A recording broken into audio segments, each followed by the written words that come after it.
เออเอาอันนี้ห่อนเลยเนาะเอาอันนี้ห่อนเลยใส่น้ำเป็นหาบพุ่นแหละ โอ้มีแต่ไข่ตึงๆเนาะเบิดอันนี้เท่าไหร่นี่ 35,000โอ้35ก็ประมาณ50 บาทเนาะ35,000น้ำเย็นนั่นนี่ รั รั กษาอุณหภูมิรักษาไข่มดแดงไว้ เพิ่นมาเอาจังหน่อย คันจันมันก็ห่วย มันก็เน่านะ เน่าแล้วใส่สะดวกสบายใส่ง่ายบ่ สบายใส่ง่ายโตก็ได้ ยันดอกยังใส่บ่เป็นอยู่ โดยยังใส่บ่เป็นอยู่ได้ ยังบ่ถนัด โดยบางเทื่อก็ แบบบางส่วนอยากเบิ่งรูปหันรูปนี้อะนะ ก็ยังบ่เป็น ยังบ่เป็น ให้ มันมีบ่นำโทรศัพท์ข่อยหัน มีแล้ว มีบ่ เฮ็ดให้ดีกว่าจักหน่อยเด้อ จังไหนก่อน อยากเบิ่งรูปอยากเบิ่งวิดีโอนี่บ่ โดย เฮาก็ไปตลาดหน่อย บ่ได้ใส่โซ่ คือว่าตัวนี้มันก็พอได้น้ำมันเฮาก็ไปตัวนี้แหละ ตัวใดได้ก็ไปทางนั้นก่อนเนาะ คันว่าบ่มีทางไข่มดแดงค่อยไปตลาดน้อยสำห้องเนาะ แต่ว่าการค้าขายนี่คือเป็นให้เป็นอาชีพหลักว่าซั่นเถาะ โด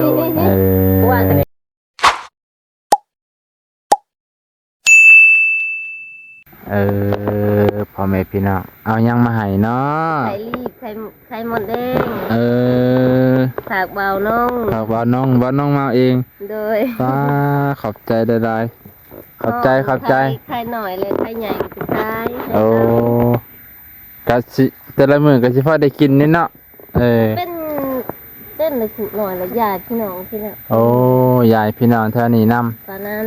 ไปขายไปน้ำ จะแม่นว่าได้บุญหลายเลย เขาสิ โอ้ แล้วมื้อนั้นให้ ไข่ นั่นปลาแมกเด่น ไข่น้อยเพิ่นเนาะไข่รีบไข่ใหญ่เพิ่นเอาไปขายจะหน่อยสิพาเบิ่งวิธีเคิ้นอิหยังก็ซาวบ่ซาวเอาบ่ให้จะได้เอานี่ ห่อนเอาละ ฮ้อนเอาเนาะฮ้อนคือทรายนี่แหละเนาะห่อนแล้วเก็บออก โอ้ แม่มันแดงแม่แดงมันเลยเก็บ เก็บแม่แดงออกให้เหลือแต่ไข่ใหญ่โอเคตอนนี้ถ้า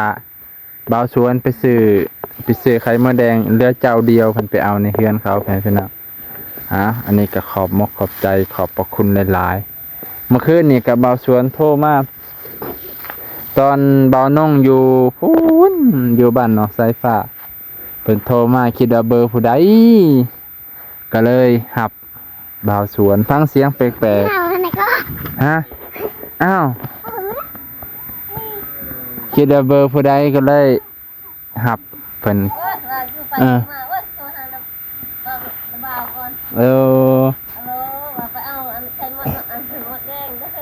มาเอาไข่มดแดงเด้อคิดว่าผู้ใดไข่มดแดงฮะเพิ่นก็เป็นห่วงเป็นใยไปเพิ่นน่ะเพิ่นมีแนวกินอยู่บ่มาเอาไข่มดแดงนี่เด้อนะประมาณ2 ทุ่มแล้วประมาณนี้แหละพี่น้องต่อเพิ่นตอนนี้เพิ่นกำลังเฮ็ดตลาดน้อยแหละไข่มดแดงนำน้อยผู้เละ โอ้หลายลิซะเนาะแม่น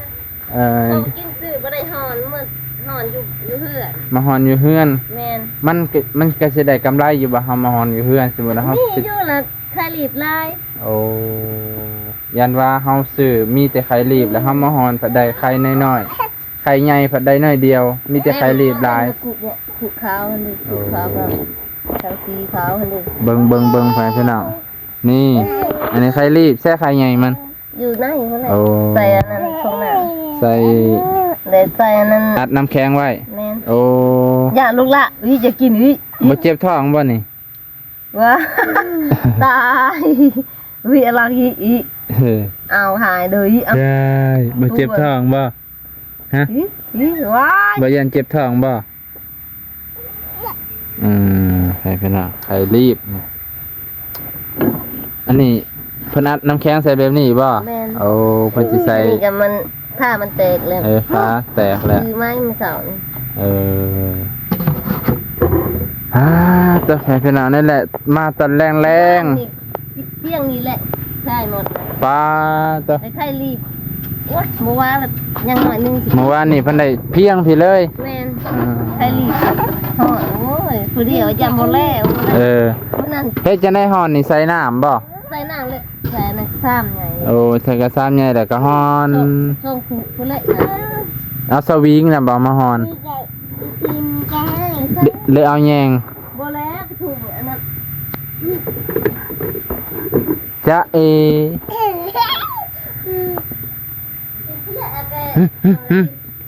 อันน่ะล่ะบ่นี่ไปเด้อแล้วบ่เด้อ พอกินเข้าไป เฮาหอน เพิ่นเอาไปแหละเป็นจะได้พอไปกิมใส่โทรศัพท์เป็นอยู่บ่ เป็นคือลูกชายก็เป็น ลูกชายเพิ่นก็สอน แม่น เอ แบบ อ นี้พอแบบนี้ไม่ใช่เถอะ เออ ถ่ายรูปเละกลางคืนก็ถ่ายรูป เฮ้ยตะกลางคืนก็ถ่ายกลางวันก็ถ่าย มันเป็นอะไรมันไปบอกคนไหนใครมาเป็นใครมาเป็น พอจะนะ เออ เออ แล้วใครว่ามัน ใครจะบอกเล่าบ่บอกเล่าที่บ่แม่นบอกมัน บอกพอยังบ่เป็นเนาะพอเฒ่าเลยเนาะมันเท่าเหอะเลย เฒ่าเลยเราก็บ่ค่อยได้เล่นแบบนี้แหละ นั่นน่ะ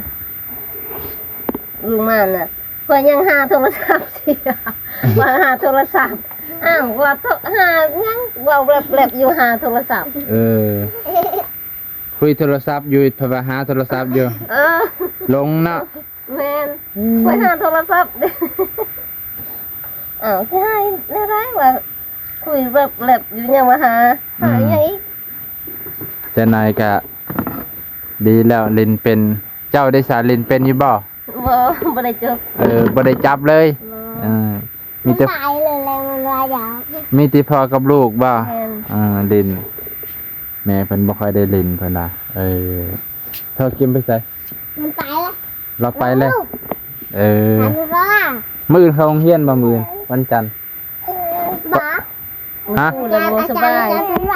ตามที่มือเลยใส่สโลม โอ้อาจารย์ถึงขันใส่สโลมใส่น้ำเกลือ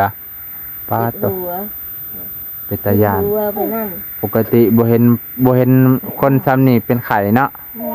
ไข่ปานนี้ก็สิโดน เอาไข่ กินหลายเด้อเจ็บท้องเด้อสมๆนี่เจ็บท้องบ่เจ็บบ่ คัน ใครก็เจ็บมืดทางนี้มันเจ็บ บ่ คอยเจ็บ เจ้าบ่เจ็บผู้เดียว เออ ไปเพิ่นน่ะเอาทาเบาสวนมาก่อนเพิ่นมา มัน สิ ตา ซื้อ มันเขินมันไปซื้อน้ำแข็ง บ่ได้เราไปซื้อไข่มดแดง บ้า ฮะ บ้า ซื้อไข่มดแดงจังไหนแล้วก็มา ซื้อมา โอเคพี่น้องถาแป๊บหนึงก่อนทักทายสบายดีพ่อแม่พี่น้องลงป่าตอนค่ำตอนแรงตอนมืดเนาะมันนี่มาหาเบาสวนพ่อแม่พี่น้องตอนแรงๆกับบ่แรงเลยจนมืดเลย จนเด็กหน่อยอยู่เนาะ แม่นจนเด็กน้อยสินอนเลยพ่อแม่พี่น้องพอดีเบาสวนเพิ่นก็หากะมาแต่ซื้อไข่มดแดงพ่อแม่พี่น้องเพิ่นก็เป็นพ่อค้ากะแลนเพื่อสิมาฮอดเฮือนกะจนค่ำพ่อแม่พี่น้องตัวใส่เบิ่งในนี่แหละก็คือ สบายดี สบายดี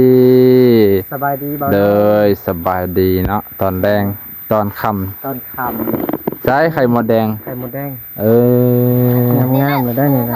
เขาห่อนนี่เปล่า อันนี้บ่ แม่น อันนี้ที่เขาฮอนน่ะ แม่ เอาอันนี้ฮอนเลยเนาะ เอาอันนี้หอนเลย